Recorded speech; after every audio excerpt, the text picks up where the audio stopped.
You are listening to The Hero's Journey. I'm Jeff Garvin. And I'm Dan Zarzana. Let the journey begin. As far back as I can remember, I always wanted to be a podcaster.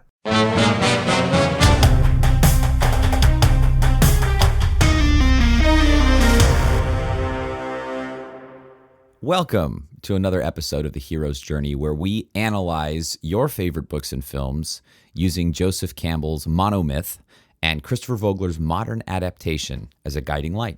I think with this film, we need to issue an advisory. The subject of this episode is incredibly violent and so liberal with its use of foul language, some of which we might have to include in clips that we use for the episode. I will try my best to avoid using clips that include foul language, but if we do end up using it, I want to let it run. Because I think bleeping it would ruin the dialogue. It would ruin the integrity of the scene. So for this episode specifically, you may hear some foul language in the movie clips.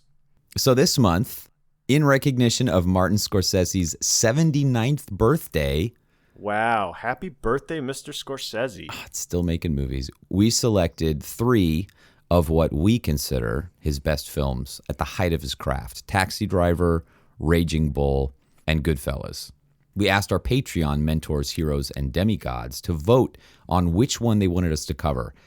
In third place was Raging Bull with just 7% of the vote. That surprised me because I think of me too. Taxi Driver came in second with 35%, and the winner and the subject of this episode is Goodfellas with 57% of the vote. Hey, boom, bang. Released September 21st, 1990. Goodfellas. We're another 90s film. We can't get away from the 90s. No, we can't. Even when we give options from other decades, our listeners choose the 90s. Welcome to the 90s podcast. All right, Goodfellas was a box office disappointment despite its stellar cast and superstar director and positive critical reception.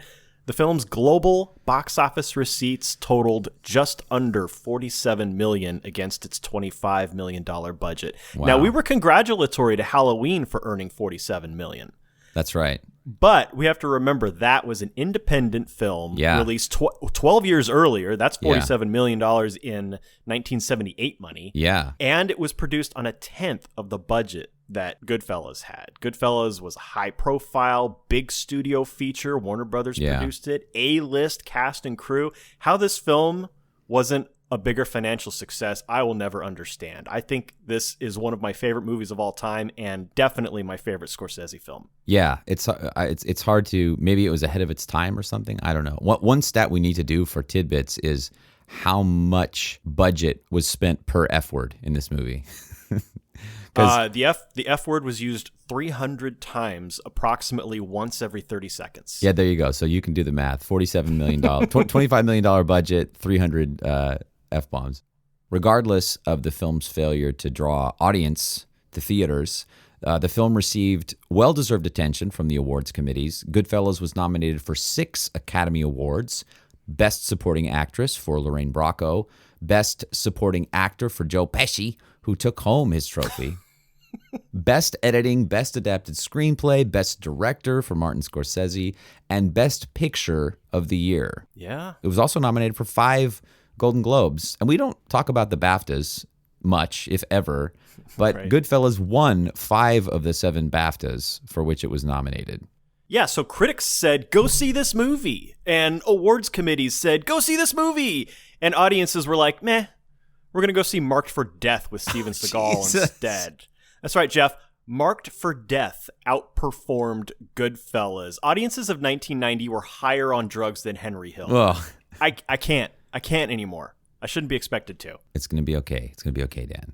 This film has clearly received its due in cable screenings. Do you know which film is right below Goodfellas on the 1990 box office results? Don't do this to yourself, Dan. Joe versus the Volcano. This is not good for your mental health. Agent Smith was right. Human beings are a virus and need to be eradicated. I hate to see you like this. Joe versus your volcano. Oh, come on. That doesn't even mean anything. Maybe if we just talk about the movie, you'll feel better. Would you like that? Yeah. Yeah? Okay. Okay, come on, buddy. You have to lead us in.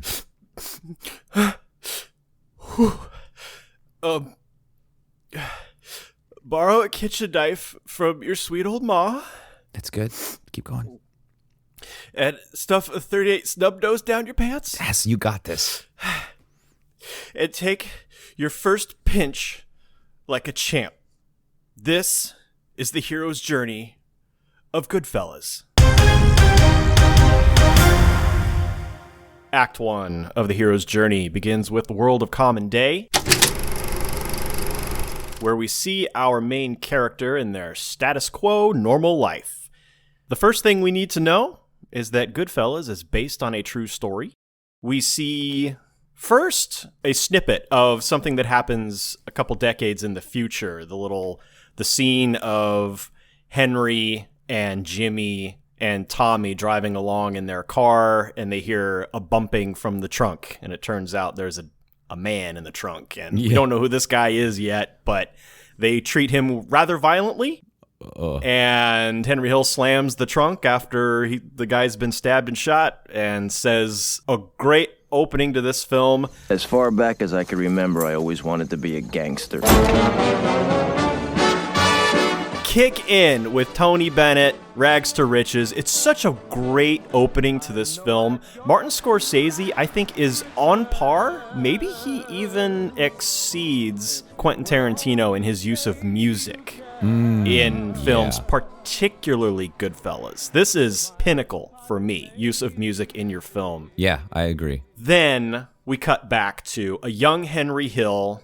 He is an Irish Sicilian in 1955 Brooklyn. He looks out his window. He dreams of becoming a gangster. Across the street, there's a cab stand, and he watches these gangsters pull up in their fancy suits and their nice shoes and their nice cars, and he just dreams of living that life because he sees that they are feared and respected. They can do whatever they want. We get a little introduction to a character named Paulie Cicero, played by Paul Sorvino. And the line is, Paulie might have moved slow, but it is only because Paulie didn't have to move for anybody. Yeah. What a great line to set Paulie up as like the boss of this particular crew. Yeah. And I think that's the world of common day. Henry lives in this apartment with his family, and this is his dream of becoming a gangster. Yeah, totally agree. Okay, good start. Good start so far. Yeah, well done. Okay. I mean, that was my ordeal, but whatever. That brings us to Call to Adventure. The hero is presented with a challenge which renders him unable to continue living in the comfort of the ordinary world. Henry's desire is pre-existing. He grew up across the street from this cab stand that is the hub of organized crime activity in his neighborhood, and he wanted a piece of that life.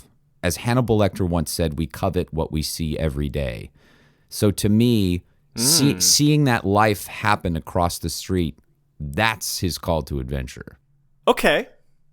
I would say that that's just his world of common day. Well, I did say that that's his world of common day, but I would say the call to adventure is when he actually gets a taste of it, when he starts working at the cab stand, just parking cars for the gangsters. Okay. He starts to get a little taste. Well, but parks a car, and then a gangster like slides a 20 into his pocket. But he's like, "Oh, this is the life." I don't know. The world across the street is the special world. That's where the magic happens. So his seeing that is what calls him to cross the street and go get the job in the first place. That's my view on it. Because once he's engaged in the gangster life, that's the adventure, is being engaged in that gangster life.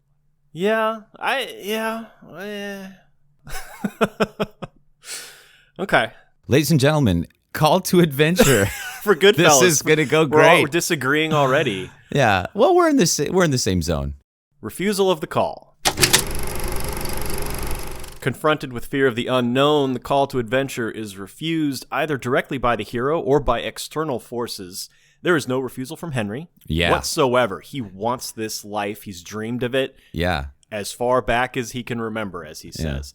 His father, on the other hand, oh boy, receives a letter from the school informing him that his son Henry has not been to school in months.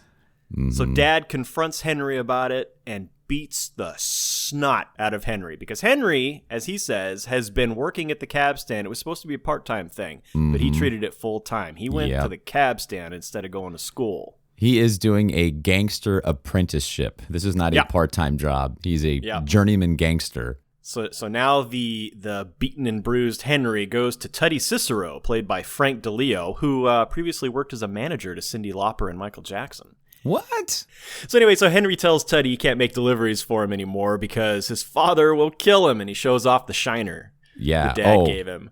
The mob's response is to kidnap and intimidate the letter carrier, like stick his head in a pizza oven and says, if any more letters from that school go to that house, they're going to kill him. That was such a surprise for me, even though I realized again after watching this that I've seen this movie probably at least half a dozen times prior to this.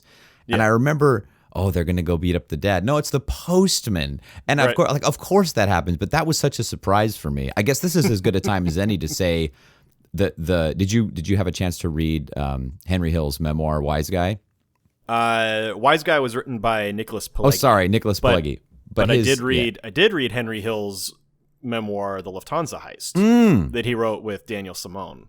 Well, Wise Guy, the movie is it's such a good representation of the book. The book is very episodic. I think Scorsese did a good job of weaving the episodes into a bigger narrative. But even down to a lot of lines of Ray Liotta's narration, his voiceover, is word for word from the book.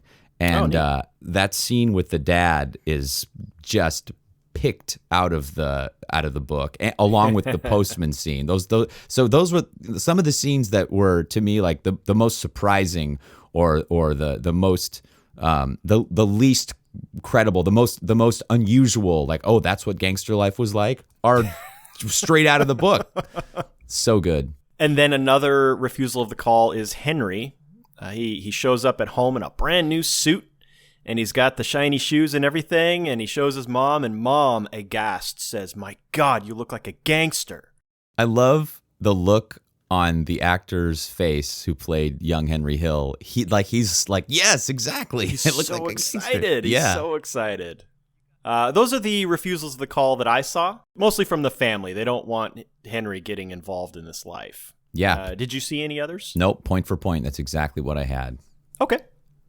That brings us to meeting with the mentor. The hero receives counsel on how to operate in the special world. This movie is packed with mentors and mentor moments, especially during this beginning scene, because Henry's learning how to become a gangster. And he's just soaking it up.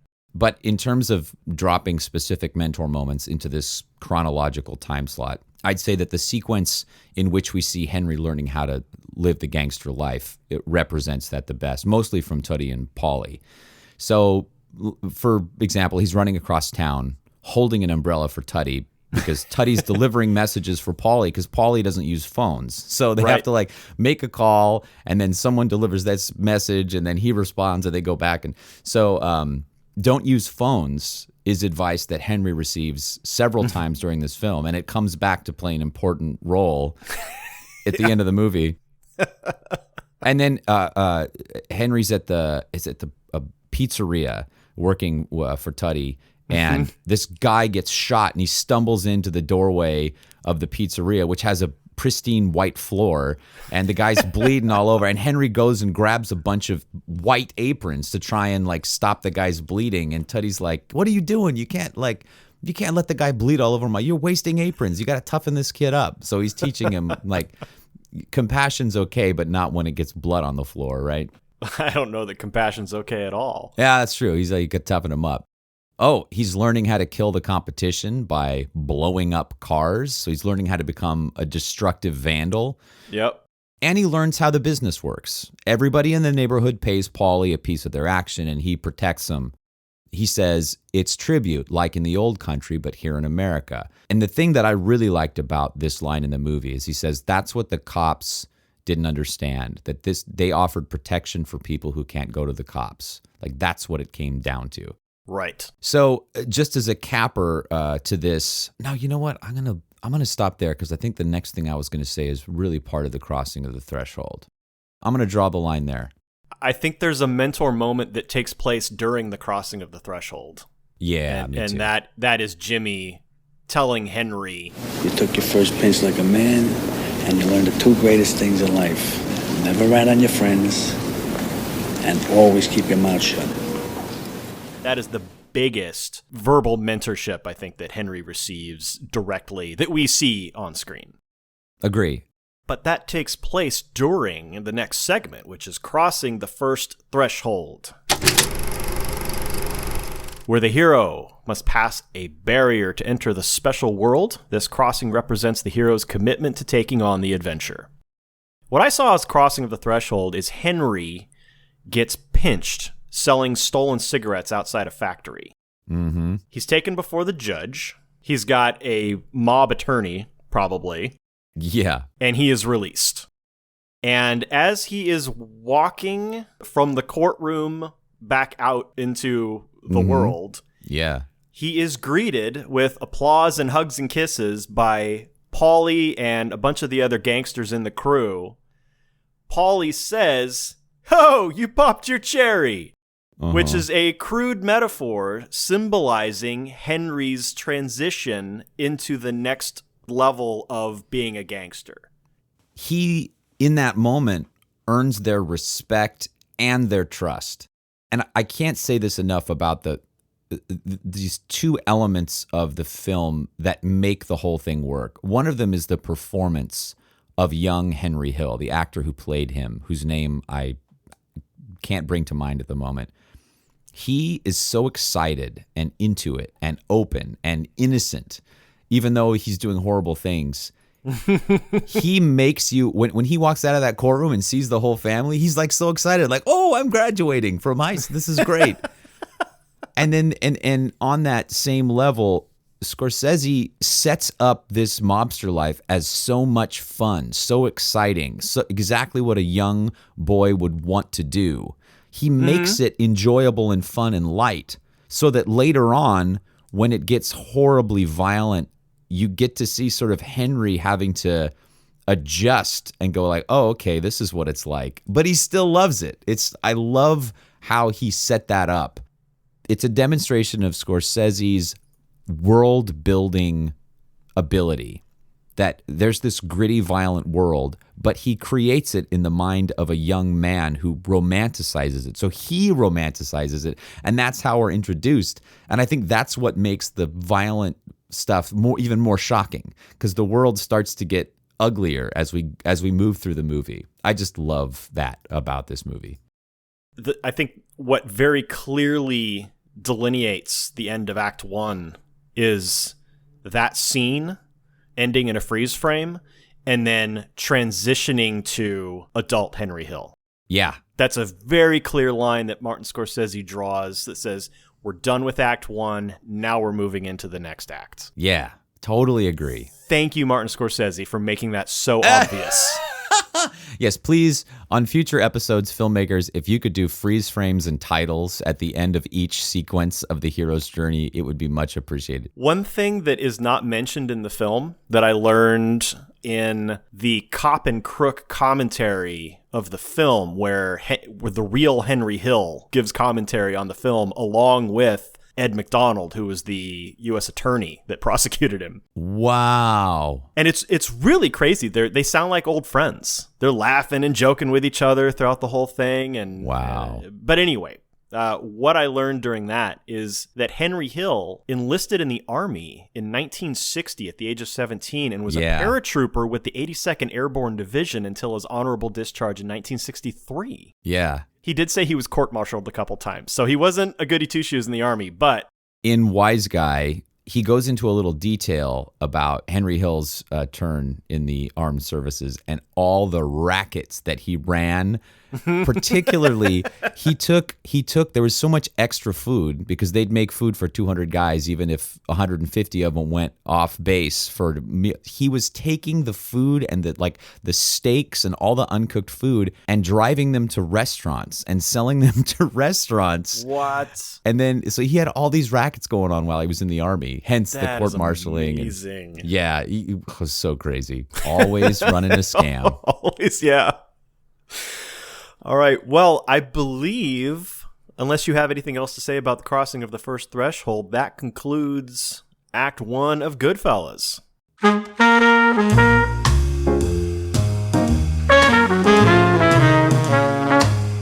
Hey, Jeff. Welcome to the side quest at the Campbell Cafe. Woo! What have you been up to since our last recording? I ingested 2 fine pieces of art entertainment. Okay. I read the latest Stephen King novel, Billy Summers. Every Stephen King book is a page-turner to me. I digest every piece. His descriptions of things, his narration is so good. It's the story of a hitman who's trying to get out of the business and gets hired for one last job, and everything goes awry. And the thing that surprised me about it is, I expected the hit itself that he's planning to do to be the climax, deep into the book. That happens in the first 100 pages. And I'm like, well, where's he going to go now? And having read so much of Stephen King's writing about how he writes and having listened to interviews with him, I know that he doesn't plot his books. He sets up a situation and then runs with it. And so I imagine he might have been as surprised as the reader was when he got there and went, crap, what happens next? It had elements of my 2 favorite Stephen King books. It had echoes of Bag of Bones and echoes of 11/22/63. That said, it's not in my top 10 Stephen King books. It didn't wow me. I didn't really connect with the main character so much, but I still really enjoyed it, like I enjoy everything by Stephen King. If you're a Stephen King fan, definitely worth reading. And then the highlight of my entertainment experience, as I may have discussed during our Goldfinger episode, watching James Bond films with my dad is a long-standing tradition. During Christmas, we bust out at least one James Bond movie and have it on in the background while we're cooking. So when No Time to Die was announced that it was coming out, my dad and I said, we're going to that movie in the theater opening weekend, come hell or high water. And then COVID happened, and it was bumped, and then bumped, and then bumped. And then there was talk of it being released on directly to streaming. And we were like, no, God, we want to see it in the theater. So when the new date was announced, I called my dad, and I'm like, we got to make a trip. You have to come out here, I have to come out there. And we picked a date, and I bought us matching tuxedo t-shirts. I saw those photos. So we went to the theater, and it was such a thrill. We stopped at every James Bond poster and took photos, and we got our popcorn and our drinks, and we took a photo, in front of the big cardboard cutout of James Bond, and we took a picture in front of the theater with a little red sign of the showtime. Yeah. And we get in the seats, and I was just like, oh man, I'm gonna remember this moment forever. I love this, and it was a fantastic James Bond movie. Oh, good. And without giving away any spoilers, the end stunned both of us so hard that we sat there silent for the entire credit sequence and then looked at each other, and my dad was like, I don't know how to process that. So we walked out of the theater, and the ending just made, we ended up having this long conversation about the entire history and the culture of Bond and how things had changed over the years and the character and how they spun the Daniel Craig movies into their own sort of like standalone arc. And it was just the perfect experience because all the James Bond stuff that me and my dad love all came to a head during that movie. So that was definitely a highlight of my last 2 years, because we've been anticipating that film for so long. Yeah. So I loved seeing No Time to Die with my dad. I guess while we're on James Bond talk, I will tell you that during the last month, I watched all of the Daniel Craig James Bond movies with the exception of No Time to Die. I have not seen that one yet. They were so much fun, and I'm really looking forward to watching so No glad Time you to liked Die. them. It is available streaming now. Yeah. So I'm kind of tempted to just go ahead and slap down the $20 and watch it on my TV. But I'm happy to hear that you enjoyed the movie. Yeah. I also read a couple of books, one of which was The Lufthansa Heist, which is a memoir written by Henry Hill and Daniel Simone. It's good, but I have a hard time recommending it because the writing, it seems a bit amateur. There's two moments that I want to call out. In one case, he writes, and I believe that this is Daniel Simone because this is written in third person. There are some first person parts of the book that Henry tells from his perspective. And I think those are written by Hill. And then all the third person stuff is probably written by Daniel Simone. But anyway, he writes, he gusted a long breath of air, or rather carbon monoxide. No, humans do not exhale carbon monoxide. Was he smoking, or was he in like No. a garage with the door closed? No, Okay. that is just a very incorrect statement that the editor and everybody who read this manuscript completely missed and didn't say, no. Humans exhale carbon dioxide, not monoxide. Second thing that really took me out was he's talking about bodies being dumped in the East River and sharks feeding on them, perhaps. And he refers to sharks as man-eating mammals. What? No, sharks are not mammals. Sharks are fish. What? These two errors are just the two that I wrote down, but they're just things that were written that didn't need to be embellished. Wow. Like the whole, he Gusted. breathed out a gust of air. Just leave it at that. Yeah. Like, we understand that that whoever that person is stressed and he's puffing out air to like relieve stress. You don't need or rather carbon monoxide, he says incorrectly. You don't need that. Wow. And there's a lot of that in the book where it just seems like he's trying to just pad the word count to make the book longer. And I was disappointed. So I don't know that I can recommend The Lufthansa Heist. If you're interested in the story here, I would probably go with Wise Guy. I also watched a couple of films that Martin Scorsese himself said inspired him, have been inspirational to him during his life, one of which was 1903, The Great Train Robbery. Yes. Which Scorsese actually borrowed the last shot of for the second to the last shot of Goodfellas, where Joe Pesci is in his suit and he's pointing his pistol at the camera and he's shooting at the camera. That is the last shot of The Great Train Robbery. And then I also watched 1931's The Public Enemy, directed by William Wellman. This is a film that Scorsese says he saw when he was 10 years old. It had a profound effect on him, inspired much of his filmmaking throughout his entire career. And he says that he hoped that he invoked the spirit of The Public Enemy with Goodfellas. And it's a fun movie. 1931, it's James Cagney, and it's a very similar story. James Cagney is a low-level foot soldier in a street gang, and he starts to rise up very much like Henry Hill does. Okay. And then things go bad. They get on a job, and then the violence happens, and it all falls apart. And that is mostly what I did. Awesome. Well, let's finish up our coffee and get back in the studio.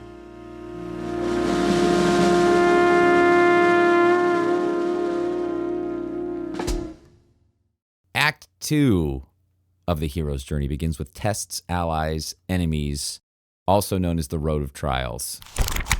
Dan, dear God, I hope we stay in sync. This can't be another Halloween. So, as you said, there's a freeze frame and a title, and we jump to 1963. Many of the allies we've already met, but I like to cover them in this section of the podcast.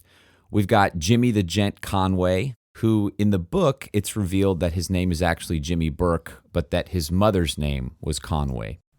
He's an accomplished hijacker and a thief. We got Tommy DeVito, a budding sociopath and protege of Jimmy. Tommy plays a lesser role in the book, and he's kind of an amalgamation of a couple different people. Oh, really? In the In the movie? Yeah, in the movie. It's like everything that happens with him in the book happens in the movie, but there are a couple like plot lines and scenes that were actually other guys, other gangsters that are never mentioned in the movie. I mean, you need to simplify because the cast of guys in the book is huge because Henry Hill's all over the place. Well, and that's probably why they changed their names, too, so they can take that creative license. Tommy was really Tommy DeSimone, not Tommy DeVito. Yeah, exactly. And the real Tommy DeSimone, 6'2", built like a prize fighter, according to not to at the all authors. Joe Pesci. Yeah. Not Joe Pesci at all. So we got Paulie Cicero, the boss, who sees Henry as a son. We've got Tootie Cicero, Paulie's brother, who runs the cab stand, and I think also the pizzeria in the movie.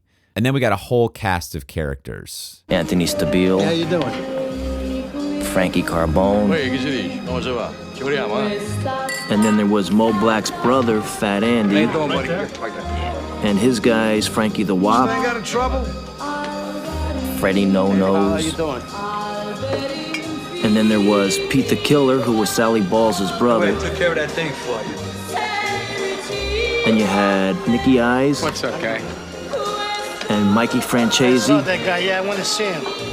And Jimmy Two Times, who got that nickname because he said everything twice, like... I'm gonna go get the papers.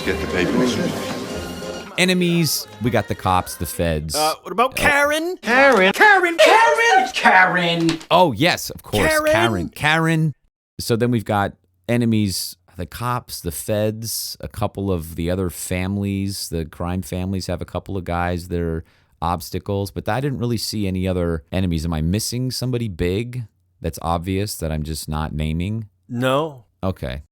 And then we got shapeshifters. There's lots of betrayal in this movie. Tommy is just chaotic evil. He'll kill whomever, whenever. So he's like a wild card that makes things very difficult. Yeah. Henry Hill, in his commentary of Goodfellas, says he was terrified of Tommy all the time. They worked together a lot, he said, but there was a lot of friction, and he was constantly afraid that Tommy was just going to pull out a gun and shoot him. Yeah.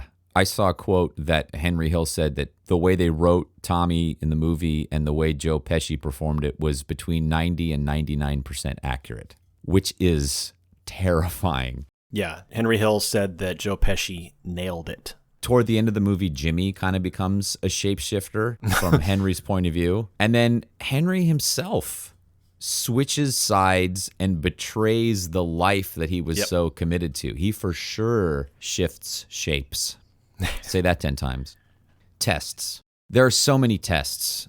I'm going to highlight the ones that I think are the most important. This isn't good. Yeah, let's not make this another 2-hour episode. Yes. The first one is the first crime we see him committing as an adult, robbing the airport truck with the cooperation of the trucker.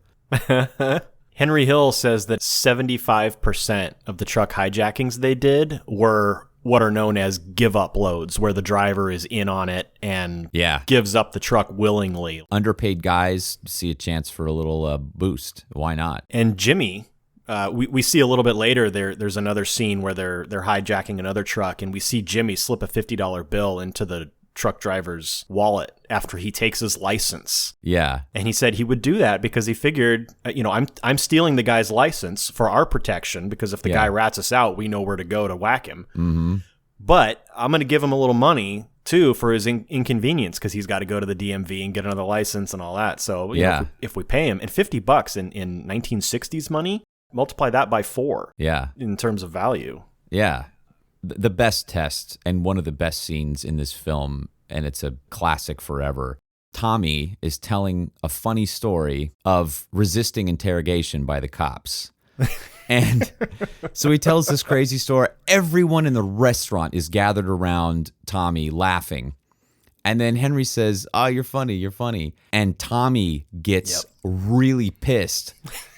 You mean, let me understand this, because maybe it's me, I'm a little fucked up, maybe. But I'm funny how? I mean, funny like I'm a clown, I amuse you? I make you laugh? I'm here to fucking amuse you? What do you mean funny? Funny how? How am I funny? So tense, where you think Tommy's going to pull out a gun and cap this guy in the restaurant, because he's capable of that. But instead, finally, Henry calls his bluff, And it turns out Tommy's pulling his leg, busting his balls, and everyone laughs. But, it's a tough moment. Yeah. This is a test for Henry on many levels. Is he going to be able to navigate working with Tommy and putting up with his wildness? Is he going to be able to hold up under pressure? Because Tommy even says at the end, I don't know about you. You may fold under questioning. Is he tough enough to handle running with the most dangerous elements of this crime family? And I think he passes this test. Oh, sure.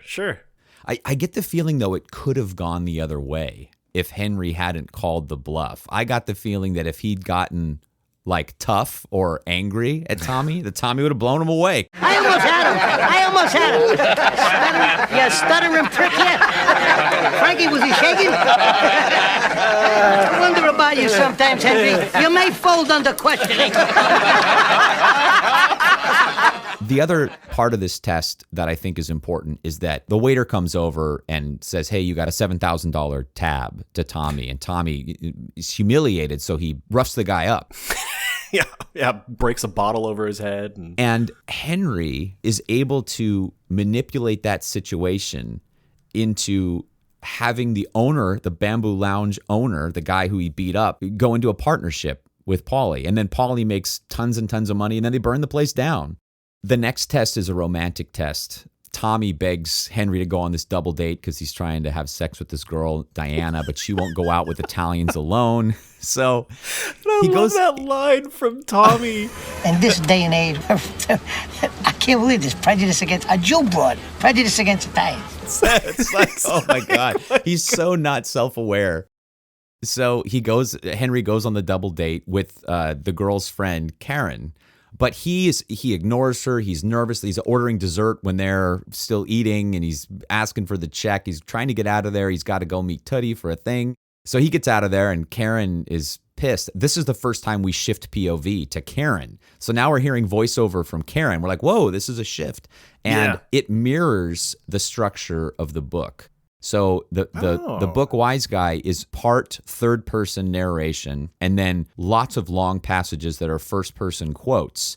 And this is the first time in the book where we hear a long quote from Karen. Okay. So anyway, Henry stands her up for a second date, and she says, I'm going to go find him. And she comes after him. She finds him hanging out with the boys and just rips him a new one in front of everyone. And all the wise guys are laughing at him like, there's this broad busting your balls.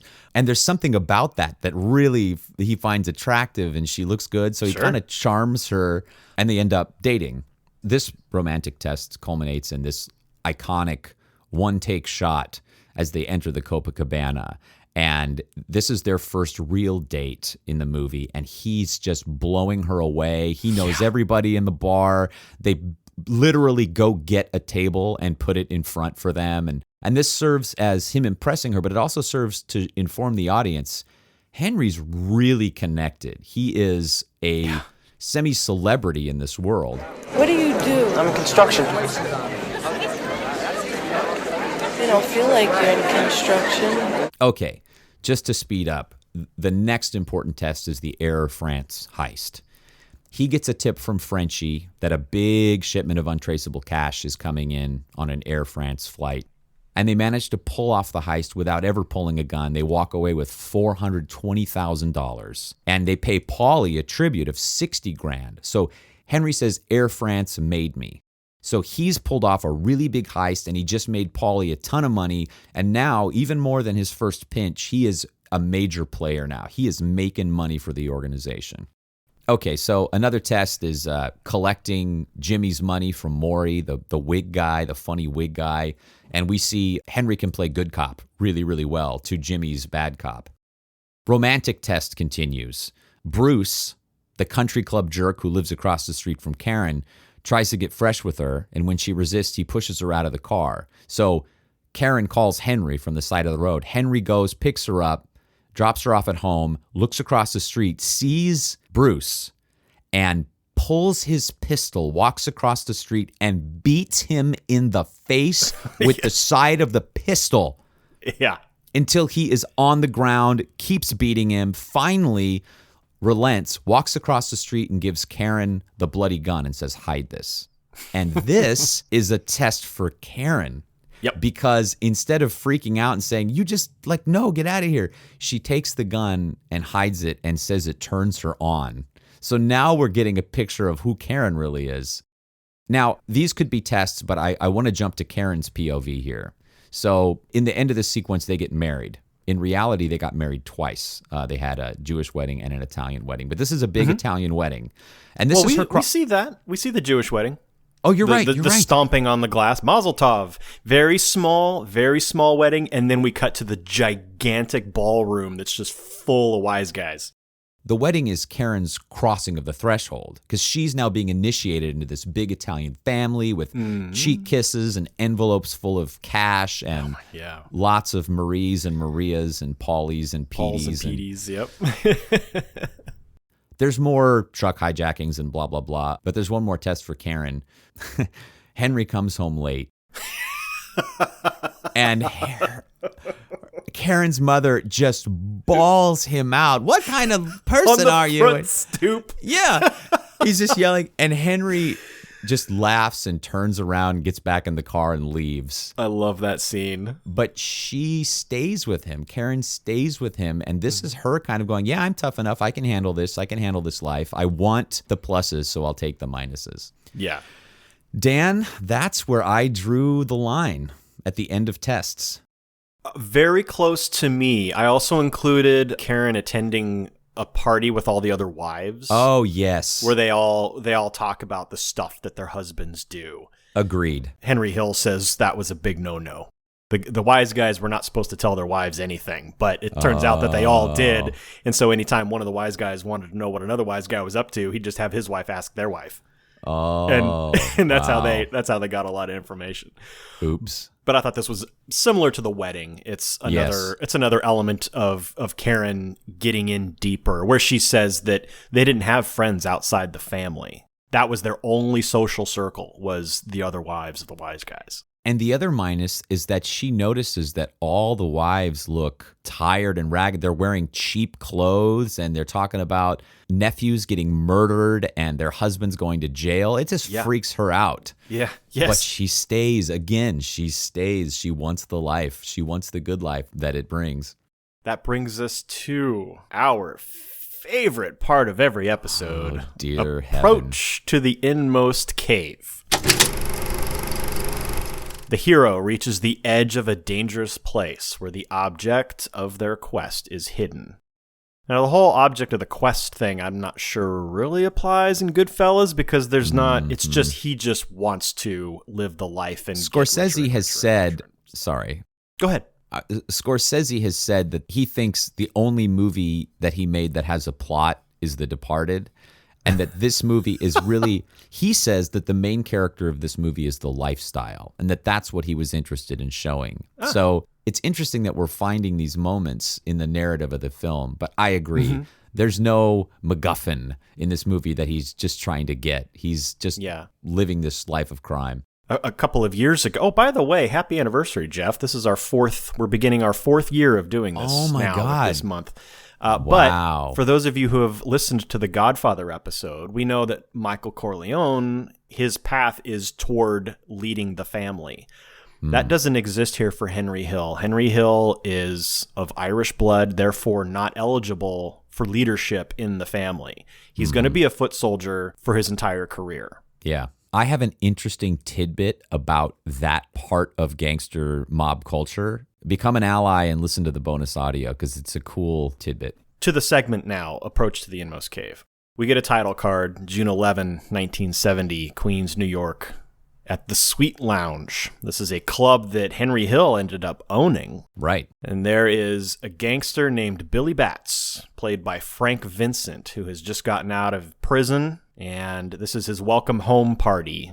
And he gets into a little scuffle with Tommy, where he teases Tommy to go get his shine box. Tommy takes offense to that, gets violent. Jimmy and Henry calm him down. Tommy leaves. But Tommy is saying, keep him here. Keep him here. Oh. And then a little bit later, after the party's winding down, everybody's left. It's just Billy Batts and Jimmy sitting at the bar together talking. And Tommy comes in. Yeah. And as soon as Jimmy sees Tommy standing behind Billy Batts, he grabs Billy Batts and Tommy beats him nearly to death. Yeah. With a pistol, to the point where the gun falls apart. Yes. Now, this scene is the beginning of the end for the crew. Billy Batts is a made man and therefore untouchable. Mm-hmm. As Henry Hill explains, you can't whack a made man without your boss and their boss having a sit down and discussing the terms and agreeing whether or not, okay, yeah, this guy deserves to get whacked, so go ahead and whack my guy. Yeah. That did not happen. This was a moment of rage, and Tommy really screwed up here. And the glamour, this is the end of the glamour of the lifestyle. Yeah. From here on out, it's all violence. Also, we get a great De Niro moment when Tommy leaves the bar and Billy Batts is like complaining. No, I mean, the kids over here, we're hugging and kissing over here, and 2 minutes later, he's acting like a fucking jerk. No. You insulted him a little bit. You got a little out of order yourself. No, I didn't insult him. I didn't insult him. Insulted him a little bit. A little bit. So now they've got to clean up this mess. They roll up Billy Batts in a couple of tablecloths, stuff him in the back of Henry's car, and now we're back to the prologue of the film, where they're driving along. First, they stop at Tommy's mother's house to get a shovel. It's like 3 a.m. The sweet old lady, played by Catherine Scorsese, Martin's mother, welcomes them in and makes them a full meal of pasta and bread and salad. And I mean, what a mom. Yeah. And Tommy pulls out this knife. He's like, I want to borrow this knife because we gotta, we hit a deer and I gotta cut the paw off. The paw. You mean the hoof? Yeah, it said the paw. The hoof. Yeah, the hoof. I gotta cut.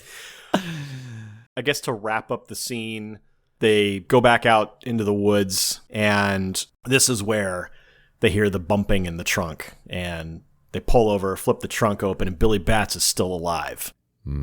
Tommy stabs him with his knife, and Jimmy shoots him, finishing the job, and then they bury the guy in the woods. Yeah. This, I draw the line at the end of the approach to the inmost cave. This is okay. This is the first big screw up that leads to a whole bunch of violence for the rest of the film. I'll buy that. I had 2 more things in approach, which makes me wonder if our ordeals line up or not. I've got like 3 major segments as a part of the ordeal. Oh, so I think we're probably in sync. I've just cut the approach earlier than you did. So go ahead. Go ahead. I had 2 other sequences. One is Spider. The marriage starts to get problematic. Henry gets himself a girlfriend, Janice, and he gets her own apartment, and now he's cheating on Karen. So this is the beginning of the disillusion of their marriage. And then he's showing people the apartment that he's got for Sandy. And he starts flirting with one of Sandy's friends, like right there. Janice. Sandy is the one that he starts flirting with. Sorry. Yeah. Yes. He starts flirting with Sandy, Janice's friend, right, like as soon as Janice turns her back. Mm-hmm. Karen confronts him, and he gaslights her. He throws a lamp at her. Henry's coming off the rails. Karen goes to Janice's apartment with the kids in tow and is like banging on all the buttons of the intercom buttons of the apartment building, yelling that she's a superintendent. Oh, do you know you have a whore? Anyway, Janice Rossi, do you hear me? He's my husband. Get your own goddamn man. And then the spider scene. Yeah. So they're playing cards, and Tommy is harassing the guy serving drinks because he's taking too long. And Tommy whips out a gun and is like, hey, you should dance, And he fires the gun and shoots him in the foot. Now, I think it's by accident. I don't think he's intending to shoot the guy, but he's just wild and out of control. This is just Tommy being Tommy. Yeah, the next time they're playing cards and Spider is limping around, still serving them drinks. So Tommy's giving Spider more shit, and Spider says, "Why don't you go fuck yourself, Tommy?" And it's like all the other gangsters, like, "Oh, you just got roasted." I love De Niro's performance in this scene where he's just aghast. He's like, good for you, Spider. Yeah, good for you. And but then he starts egging Tommy on. You gonna take that from him? Yeah, right. He even doesn't he give Spider money? Like he puts money down. Like good for you. Yeah. So he blasts Spider over and over and over again until he is deader than dead on the floor. So that's what I saw as the end of Approach. Okay.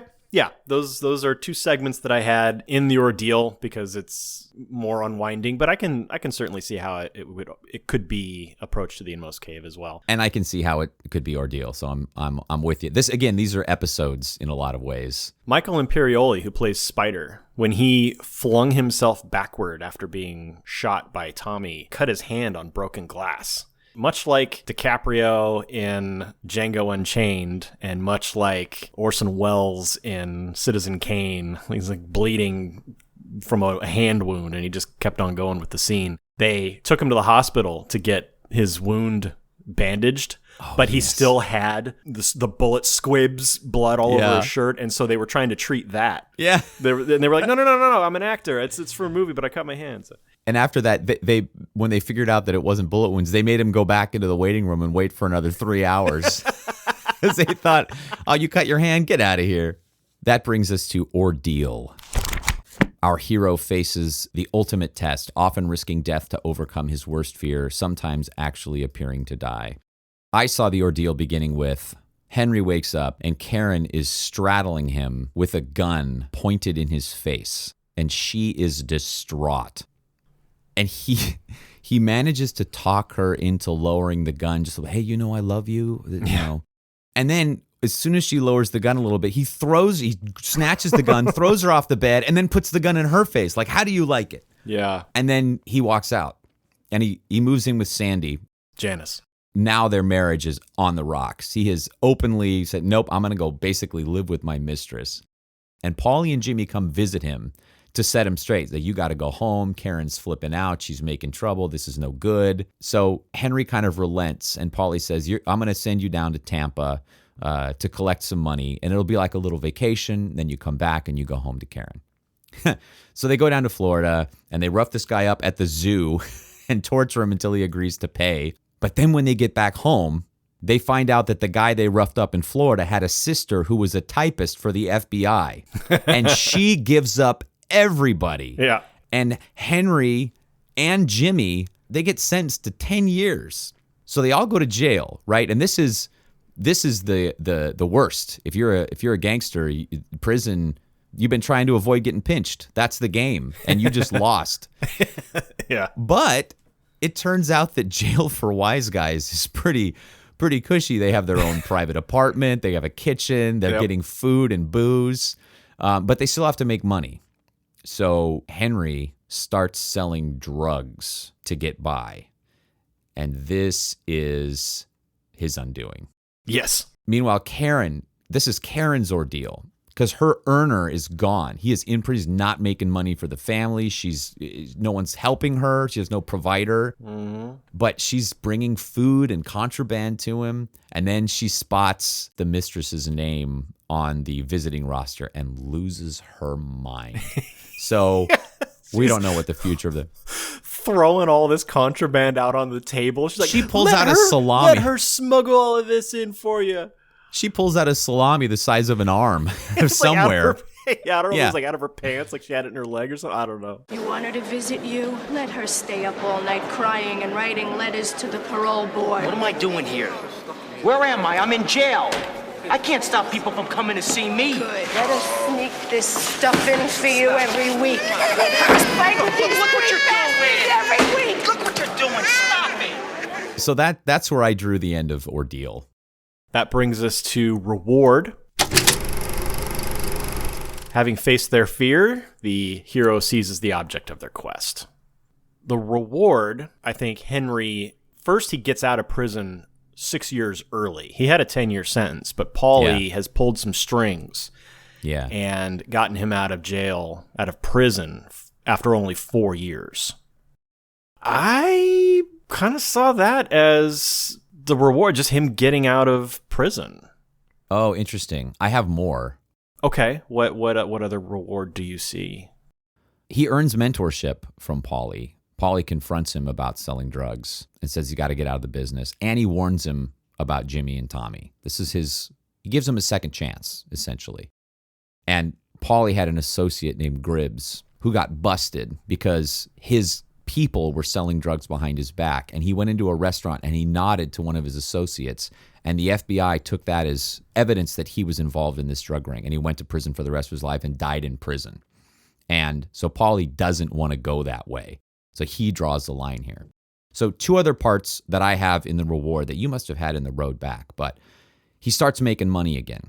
He's selling drugs on his own. He's using Jimmy and Tommy, but he's not paying Paulie. He's his own guy now. He's making all this drug money. And then the final thing that I saw as a reward, the Lufthansa heist, where Maury brings Henry this potential score, and it'll be the biggest score in American history.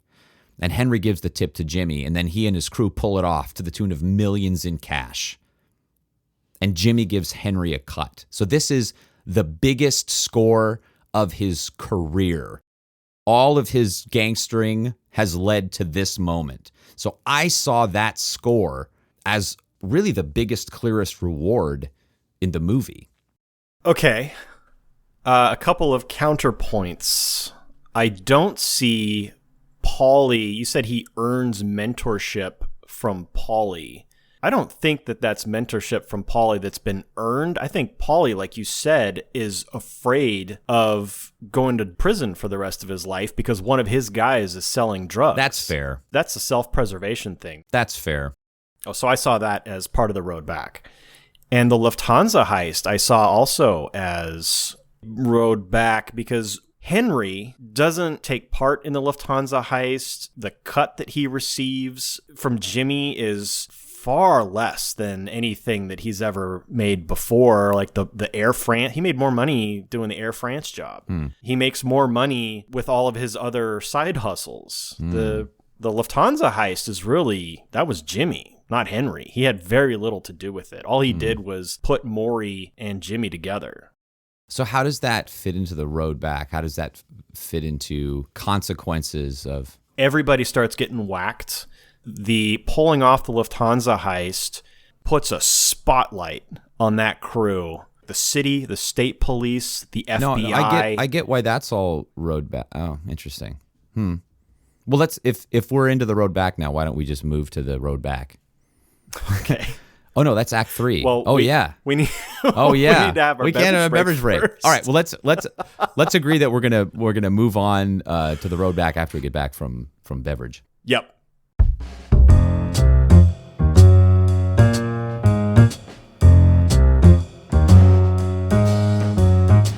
Hey, welcome to the suite. What's that blood on the floor? Beverage break. Well earned.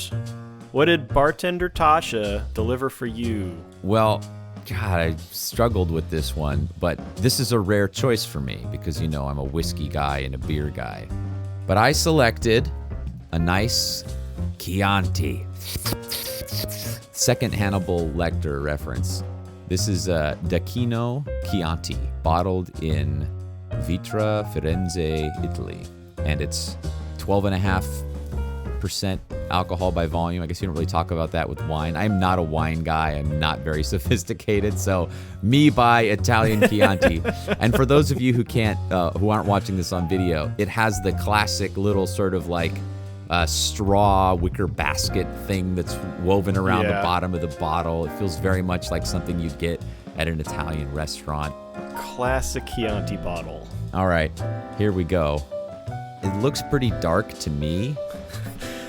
We can see our reflection. Yeah, in the well, there glass. you go. Can you see? There we go. You can see us both. That's the YouTube video freeze frame. So, again, I'm not sophisticated with wine or glassware. This looks very dark to me, and then as it gets to the bottom of the cup of this glass, it's a beautiful blood red color, but it's opaque. I can't see through it. Here we go. Oh, it smells sweet to me. Really? It smells sweet and almost a little medicinal. Okay. I think there's some maybe berry, like maybe a blackberry or something in there. Okay. That could just be grape.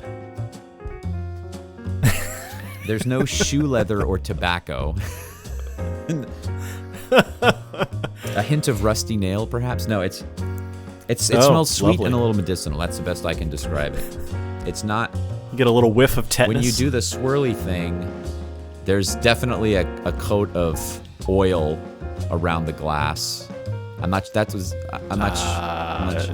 Sugar. Oh, that's sugar. Okay. That would be sugar residue, alcohol. That would indicate alcohol content. If there's a lot of if you get long legs that drip slowly, that's high. Yeah. I'm looking at one right now, and it looks like a drop of blood slowly running down the wall of a restaurant. Okay, I'm gonna take a sip now.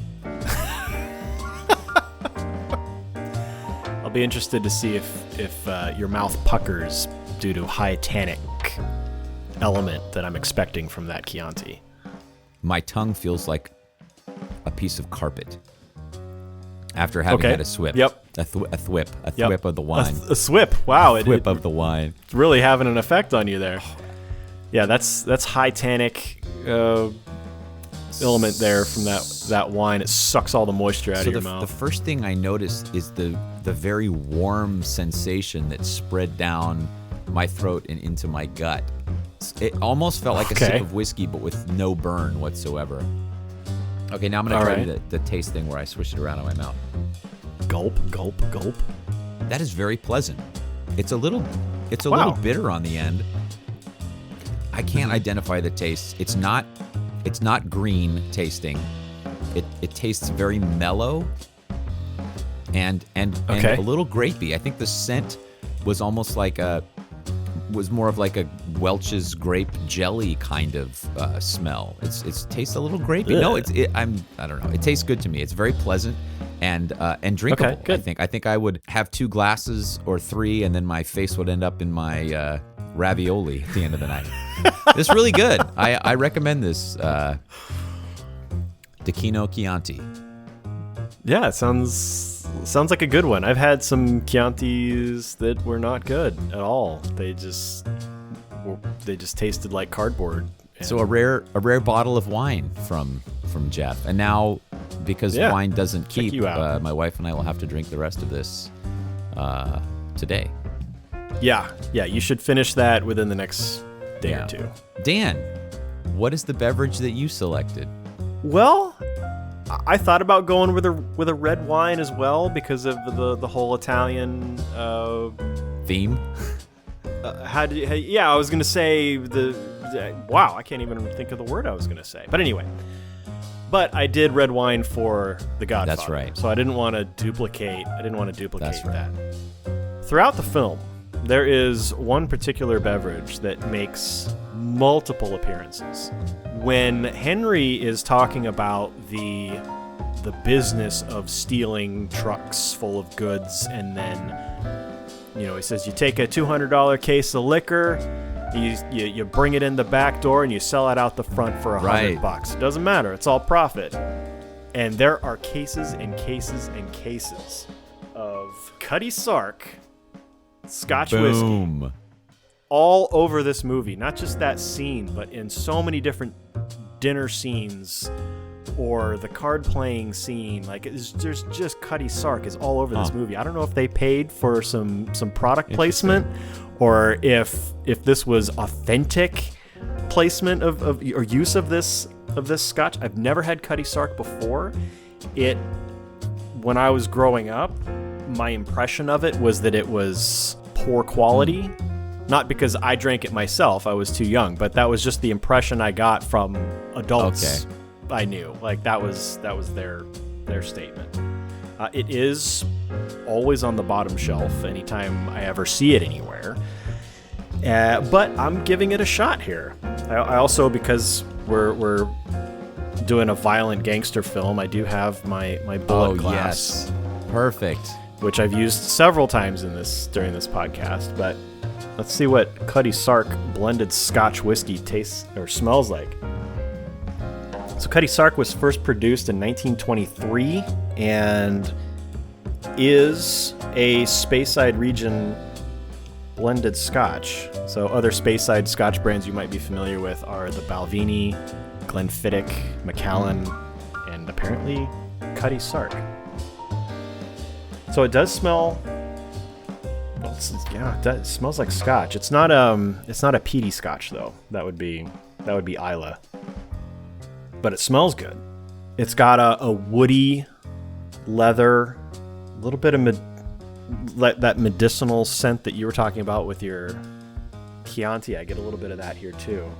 Wow, a little bit of caramel to taste. Not real hot in terms of burn. There's a little bit. I mean, this would have to be at least 40% alcohol to be legally classified as whiskey. Yeah, it's exactly 40% alcohol by volume. So it is not real burny like some higher alcohol beverages would be. This is tasty though. I'm surprised. I'm really surprised because I just always thought that Cutty Sark was the Miller Lite of Scotch. That's a good way to put it. And maybe it is, and I, for some reason, just happen to like it. It's not real. I don't know. Maybe it's low oil because it's not really. It doesn't taste syrupy. You know, some whiskeys, and maybe it's mostly bourbon. But they feel full. Yeah, I guess is the only way I can think to put it. Like it coats your tongue when you drink it, and then you get a finish, almost like that sticks honey around. Texture, kind of. Yeah, I'm not really getting that with this quite so much. But that's nice. It's really it looks pale thick from here. Yes, yeah, pale. It almost looks like a Chardonnay to me. I can see your face refracted through the glass. It looks very cool. Oh, this is worth the price of being a hero patron, just to see Dan's face through the glass. Oh boy, nobody wants that. But this is good. I only got a 750 milliliter bottle at Bevmo. It was $20. Huh. And the 1.75 liter bottle was only $7 more. And I almost sprang for that because I thought, even if I don't really dig it, I can at least mix it with stuff. Yeah. But I didn't do it. And now you regret it because it's good. To get an extra, to get an extra full liter of scotch for $7. Yeah. I did not go for that though. But if I ever buy Cutty Sark again, I might do that. Huh. Awesome. Very surprised. Salud. We need to get back into Act 3 because we were in the middle of arguing about the road back and the reward, and we need to finish that discussion. Moving on to Act 3.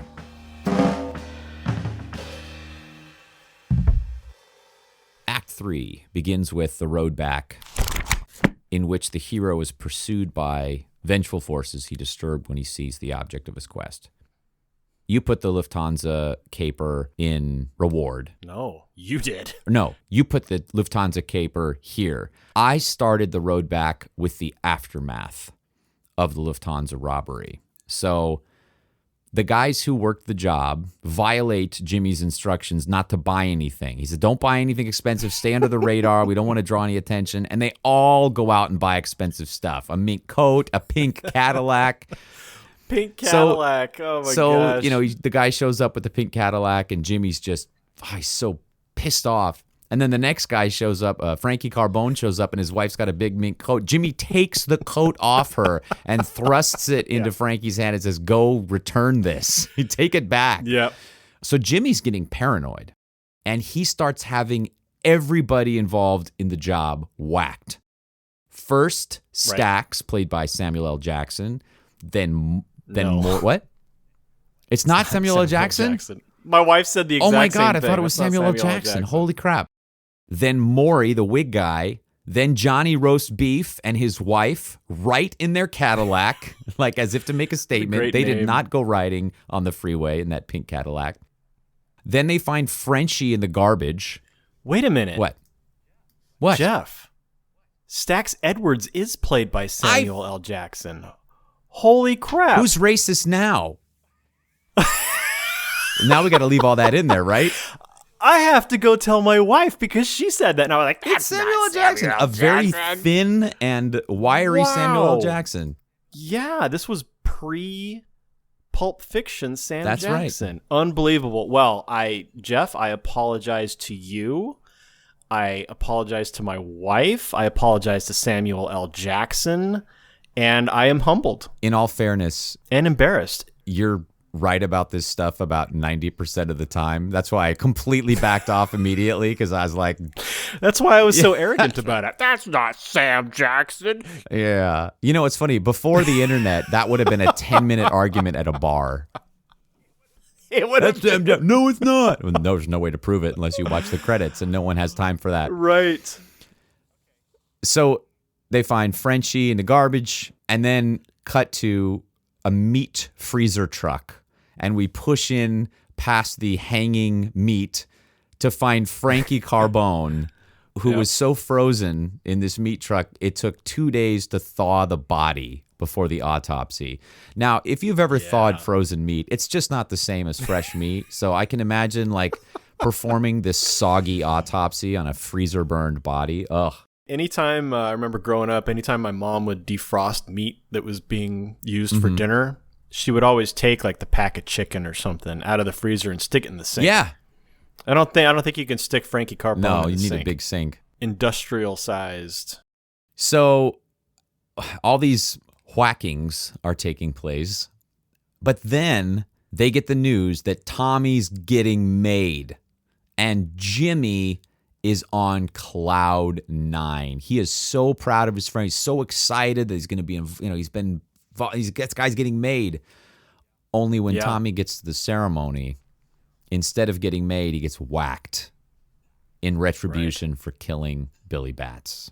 Now, the scene where Joe Pesci walks into this room, all arrogant, can't wait to get made, and he looks around, the room's empty, he's kind of confused, and you hear this, oh no, and then pow, and just the amount of blood is sickening. But it's such a violent but it's moment. To me, the thing that stuck out that I understood after watching this scene that I didn't understand before is that this is just business. They're not trying to scare him, intimidate him, freak him out, upset him, torture him. They just bring him into the room and whack him. And it just so happens that he has half a second of recognition of what's about to happen, and then he's dead.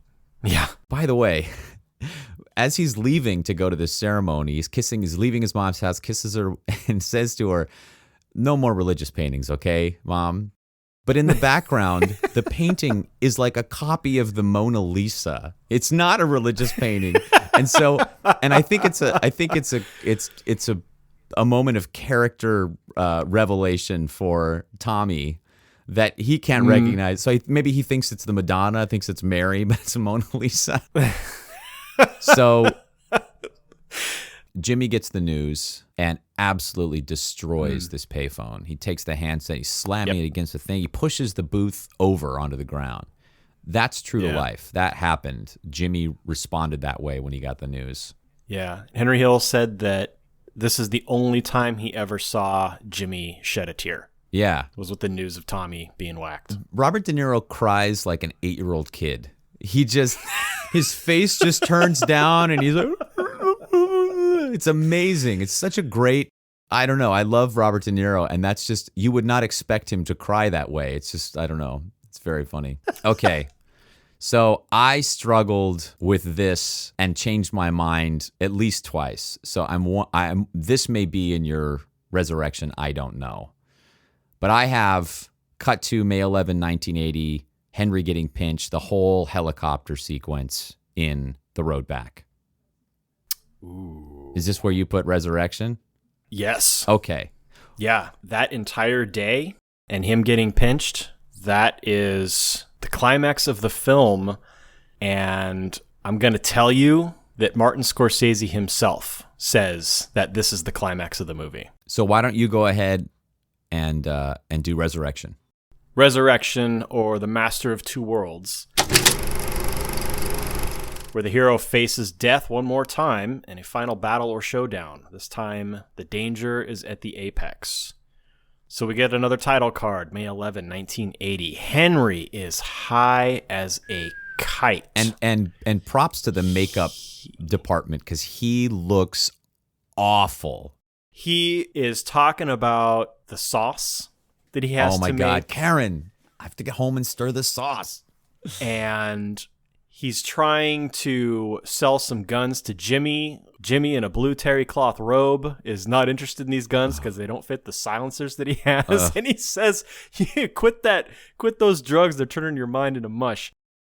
Props to Thelma Schoonmaker, the editor of this film. Mm-hmm. And I think she absolutely deserves her Academy Award nomination. I'm shocked that she did not win for this film. I think the editing in this film is superb. Yeah. So good, especially during this sequence. Quick cut. I mean, this entire sequence is kinetic. Yeah. You feel as frantic as Henry. Yeah. Because of the fast editing. Yeah. But this entire day, he's got to meet his contacts from Pittsburgh. These are the guys that he runs drugs with. And oddly, the making of the dinner is presented as of equal importance to picking up his brother, getting the drugs, but he goes into detail what he's making for dinner and how important it is. Yes. And that, again, is such a world-defining choice, right? Right. In any other gangster movie, why do we care what he's cooking for dinner? But it's important. I got these beautiful cutlets that were trimmed perfectly, and I was gonna put them in there. It's a whole recipe. You could make this meal after watching the movie. That was his world. Yeah. Selling drugs was just as mundane as cooking up some veal cutlets. Or cooking up veal cutlets was as important as selling the drugs, yeah. And all of this is in preparation for his courier to get on a plane. He's gonna tape up drugs all up and down her legs so that she can get on a plane and make a drug sale. Yeah. And she has forgotten her lucky hat. Just what I need now is a trip to Rockaway because you want to get your hat? I need it. I gotta have it. It's my lucky hat. I never fly without it. Lois, do you understand what we're involved in here? I don't care. I need my hat. I won't fly without it. They get in the car to go get the lucky hat, and that's when he notices the red and white lights flashing all over the street. And he goes, "What the hell?" And then the cop says, "Freeze, you mother effer." And he gets arrested. For a second, I thought I was dead. But when I heard all the noise, I knew they were cops. Only cops talk that way. Don't fucking move. If they had been wise guys, I wouldn't have heard a thing. I would have been dead. So we've got this long sequence now, and you've got this as part of the road back. Yeah, because he gets pinched. So that was, to me, part of the consequences. Now, I know it's not consequences from the Lufthansa heist, but again, this is an episodic story, and him getting pinched is a consequence of his crimes as a gangster. And he starts selling drugs during the ordeal. So that's part of the reason why I had his making money again as a drug dealer and striking out on his own and being with, starting essentially his own side business with Jimmy and Tommy as part of reward. Right. And this, I had this as a consequence. But from a film structure perspective, I agree that this is the big high stakes final battle. I understand why you put this, and I will not argue with you that that's not part of the resurrection. Yeah, I think Scorsese segregates this section of the film with that title It's got card. a title card. Exactly. It's got a title card. And the pace of this sequence of events is so different from the rest of the movie. Yeah. So Henry gets arrested. All of his associates get pulled in, one right after the other. He knows he's in deep doo-doo.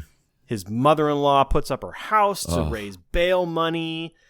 IRL, he was in prison for 4 or 5 weeks before he got, or jail, before he got bailed out. The film makes it look like it happens almost the same night. There's that pacing. The pacing is almost a character in this film. It really is. Henry returns home to find that Karen flushed the dope. Oh my God, that scene. He was going to sell. Where's the stuff that I left, Karen? I flushed it down the toilet. You what?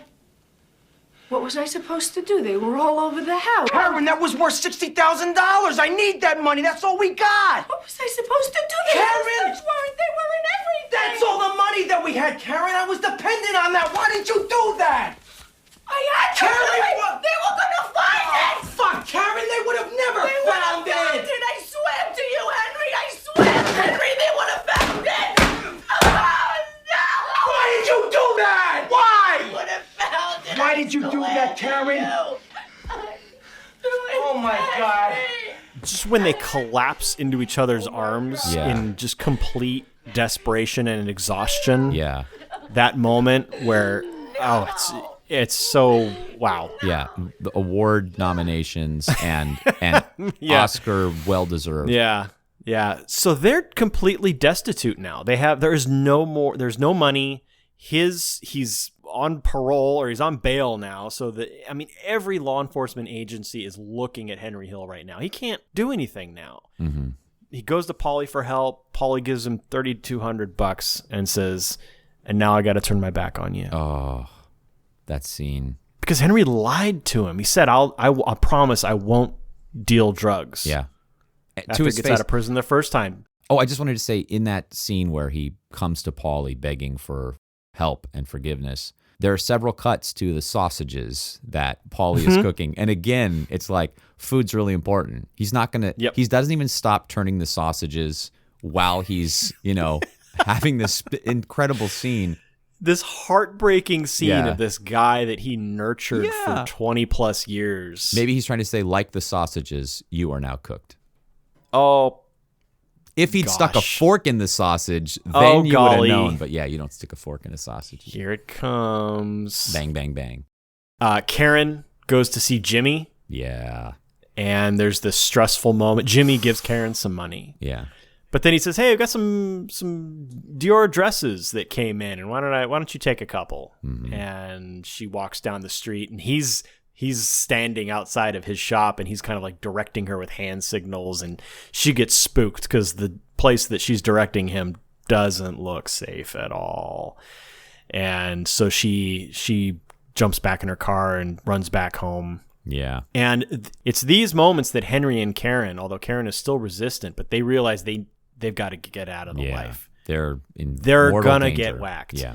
And it's not covered in the movie, but Paulie authorized the hit on Henry. He told Jimmy, "Go ahead and whack him." Wow. I'm surprised that's not in the movie, but maybe they wanted us to like Paulie. It's more heartbreaking all the way through because, like you say, it's more heartbreaking. Yeah, and because it's like, you were so important to me that I'm not gonna whack you. Here's $3,200 and walk away. Yeah, that's a good point. From a film perspective, creating that narrative and that relationship with those characters. In reality, it was Karen who goes to him and gets the $3,000. But it's much cooler to play that scene with Henry and Paulie in the movie. So I thought that was a good change.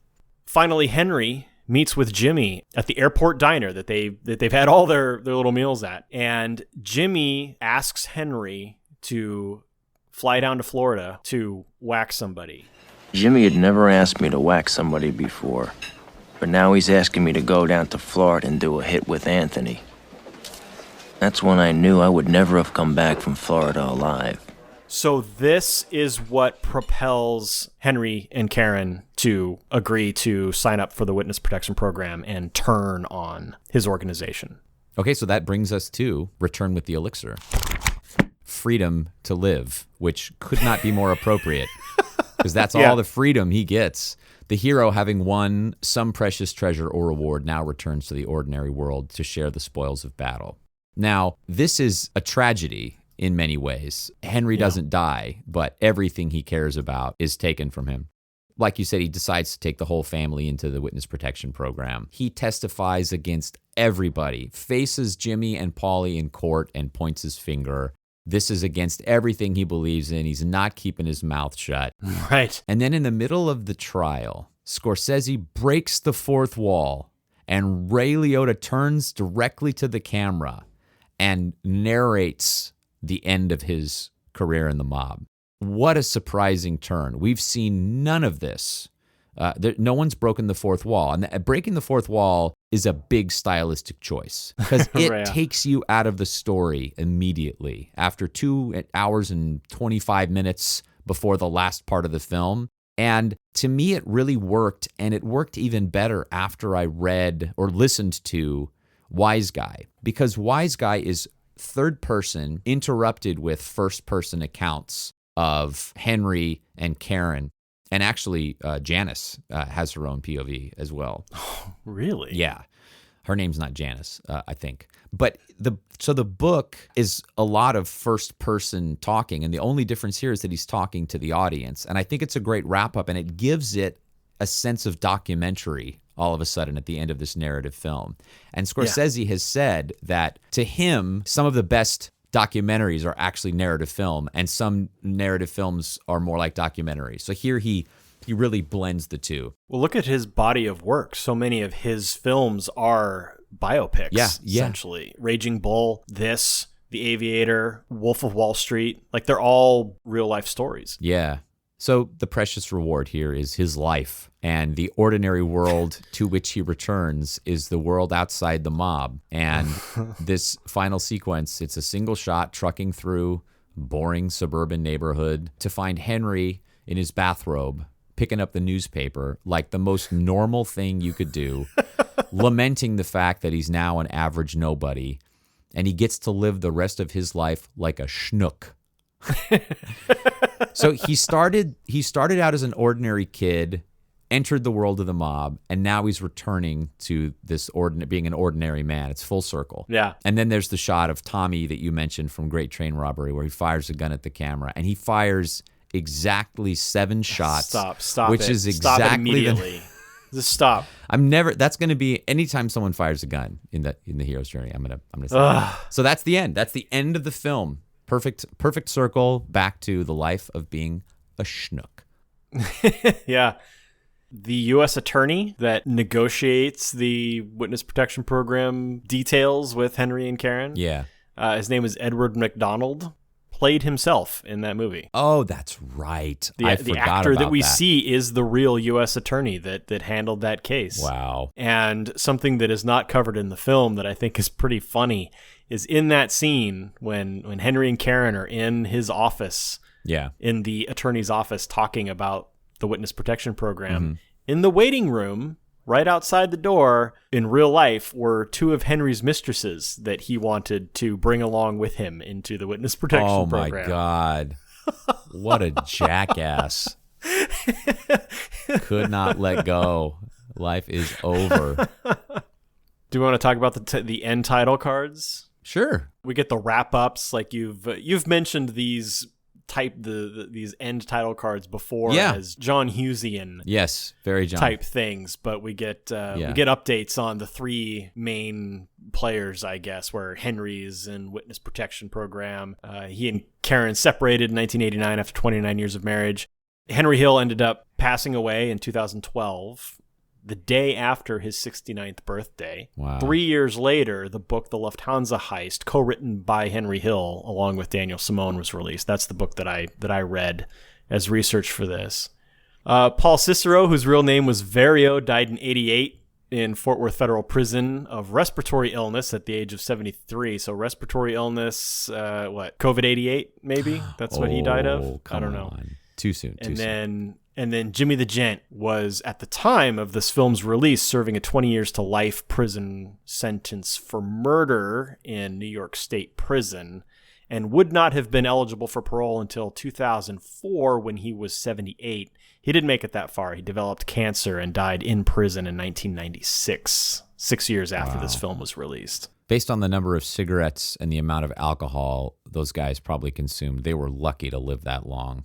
Yeah, aside from Karen and their kids, everybody in this film is dead. Yeah. Yeah. Most of them well before their natural lifespan. Most of them violently.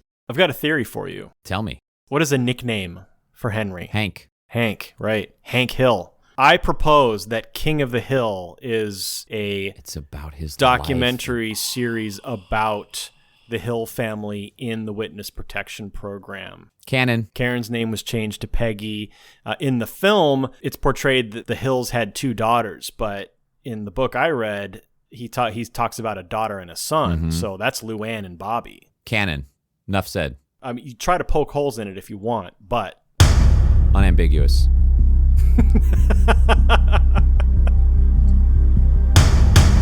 Oh, Dan, how do you feel? I really enjoyed that episode. I know we had a couple of slidey moments, but after Halloween, that was so much lighter. And I think Your analysis was really good. You're really good.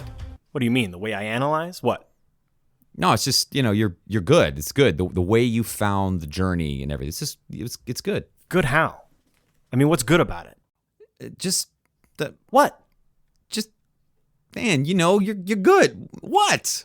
Let me understand, because, maybe it's me. Maybe I'm a little left up, maybe. But I'm good how? I mean, like I'm a good student. I impress you. I make you proud. I'm here to frickin' impress you. What do you mean good? Good how? How am I good? Just, how you analyze the story. What?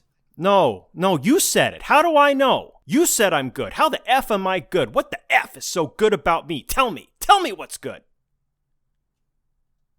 Get the F out of here, Dan.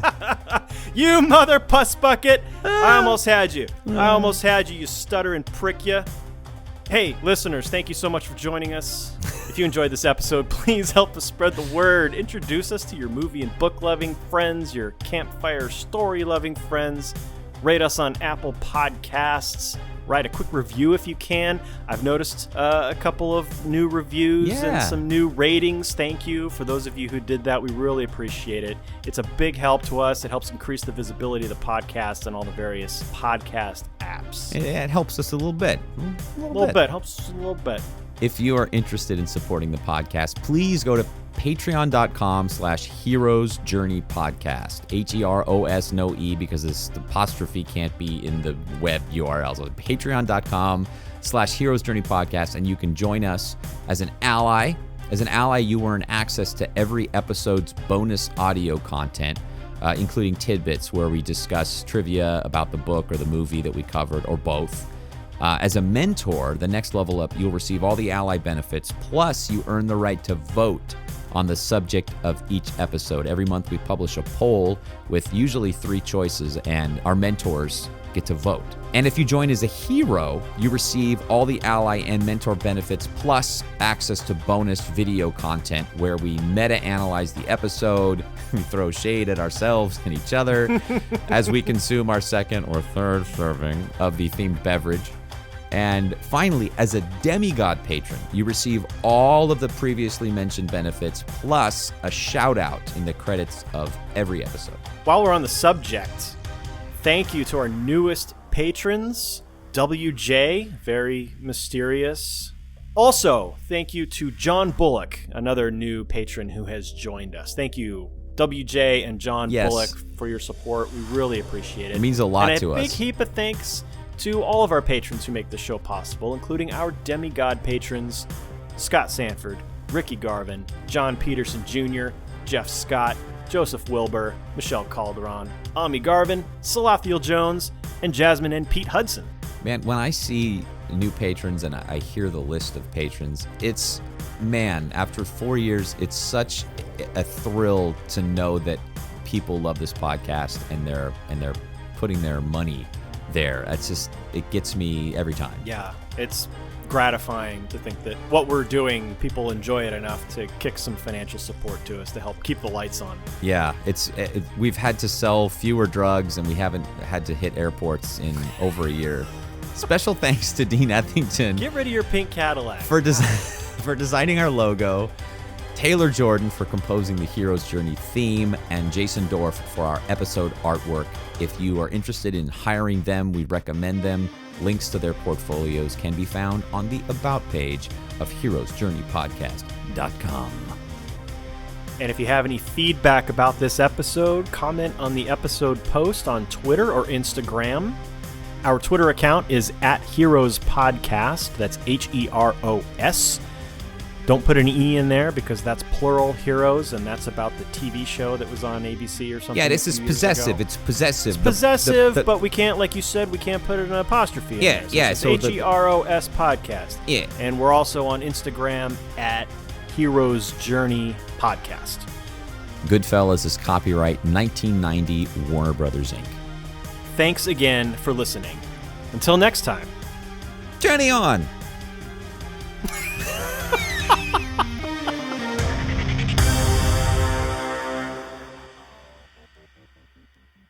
Medium rare. An aristocrat.